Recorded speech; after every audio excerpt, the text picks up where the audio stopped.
Determinasyon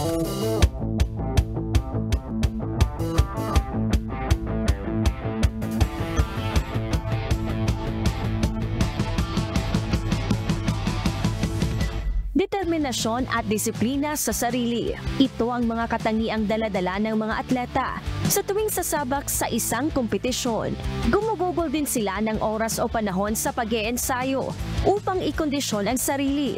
Kailangan kasing may sapat na paghahanda ng pag-iisip at pangangatawan ang bawat kalahok na sasali sa karera.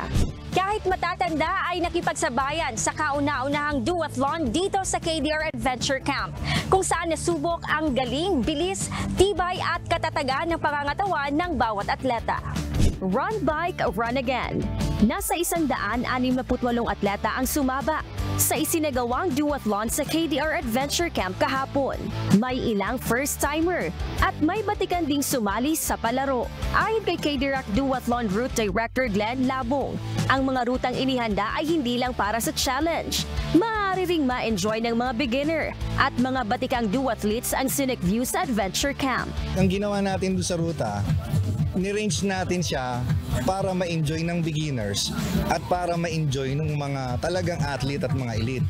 Merong siyang challenge pero at the same time, safe pa rin siya para sa mga beginners. Ang multi-sports kasi, sa experience ko, sa ilang mga naatinan ko, napakaganda ng community ng multi-sports kasi although yun nga, nandun ang competition, yung talagang you race hard, pero meron pa rin enjoyment. Parang everyone is cheering for one another. Nag-race ka na, tumakbo ka na, nag-bike ka na. Itong KDR Adventure Camp, napaka-scenic, malapit na malapit ka sa nature. Nandyan yung mga puno, may mga overlookings, tapos makikita pa ng mga participant yung course ng Titans. Ang ganda po niya, maganda yung pinipresent ng KDR Adventure Camp. May mga nakatalaga ring medical team sa ruta ng karera upang masiguro ang kaligtasan ng mga kalaho. We make sure talaga yung mga post natin dito is strategically or well planned para sa ganun yung mga participants natin na mga kailangan ng attention medical or first aid management together with the KDR Adventure Camp clinic or medical team, may mga kasama tayong nurses dito. At the same time, meron tayong duty na doktor sa clinic natin. Siyempre dito sa KDR Adventure Camp, makakasigurado kayo na 100% safe kayo dito because our top priority is their safety. Kaya mapabata o matanda ay hindi nag-alinlangan na makilaho. Challenging man, mayroon pa ring fun and excitement at hindi rin nakukompromiso ang kanilang kaligtasan. Ayon sa ilang kalahok mula sa 50 and above category, maganda sa katawan ang isinagawang duathlon. Nagdududa po dyan kung kaya lang hindi. Try nyo lang po sa mga edad na ganito, kaya pa pala.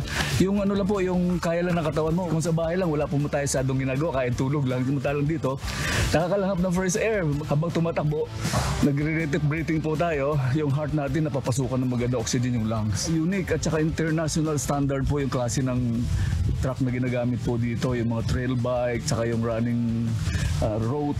Ang galing po. Maganda po sa katawan. Napakasaya po, lalo na kung sa takbo, sa pagbibisikleta, maunahan mo po ang mas bata sa'yo.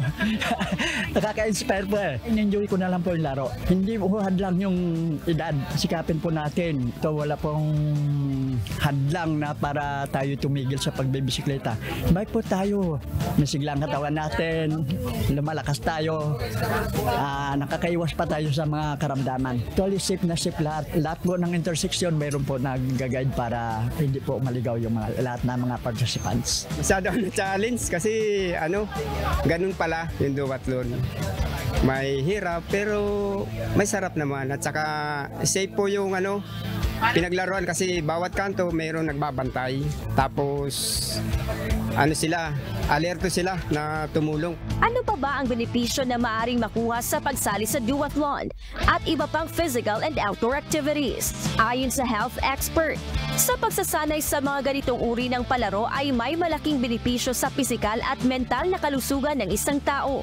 good cardio ano din kasi no, good cardio exercise din kasi no. The race itself hindi mo yung titingnan. Ang titingnan mo yung preparation, yung mismong training no. Kasi kung meron silang regular training at least let's say 3 or 4 times a week no, nag-easy run sila no, yung on their own pace, good for the heart yun. So yun yung beneficial para sa mga senior citizen na sumali dito sa ating duathlon. Dun sa mga bata-bata, syempre mas maraming benefits sa kanila no. Lalo na kung meron silang tamang training no.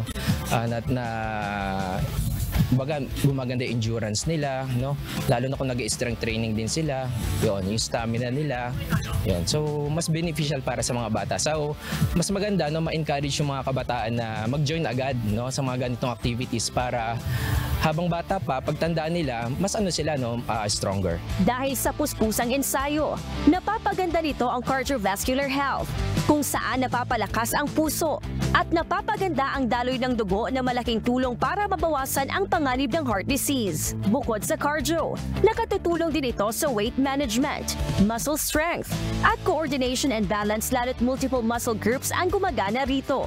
Nagsisilbi rin itong stress reliever, kaya may magandang epekto sa mental health. At hindi mawawala ang social benefits dahil isa rin itong paraan para makakilala ng ibang tao at makabuo ng pagkakaibigan.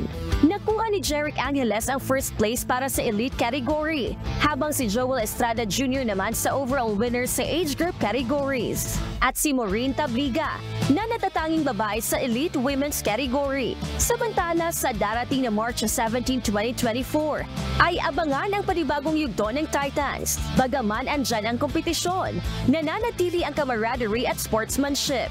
Gladys Torabi, UNTV News and Rescue. Diyos ang aming sandigan, serbisyo publiko ang aming pinahalagahan.